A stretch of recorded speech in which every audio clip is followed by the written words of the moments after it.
Assalamu alaikum wa rahmatullahi wa barakatuh. Épisode numéro 18, l'éthique de la preuve de travail sur lequel se base le consensus du protocole Bitcoin. Dans la vie, rien n'a de valeur sans effort. Allah subhanahu wa ta'ala nous dit même dans le Coran wa anna laysa lil insani illa ma sa'a. Au final, l'homme n'aura que le fruit de ses efforts.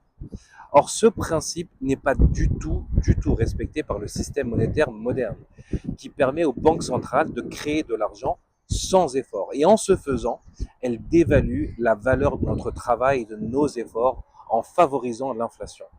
Le protocole Bitcoin, lui, fonctionne totalement différemment. Il fonctionne sur la preuve de travail.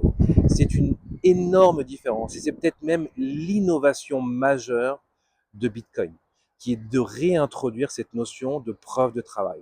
Tout simplement, pour créer de nouveaux Bitcoins, il faut dépenser, il faut faire preuve d'un effort et il faut dépenser de l'énergie et des ressources.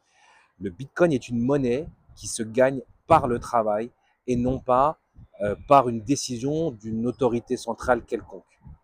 Et ça change tout, car ça réintroduit un certain nombre de notions fondamentales, notamment la justice économique, notamment le mérite, notamment l'équité, et bien évidemment la valeur qui est au centre de tout ça.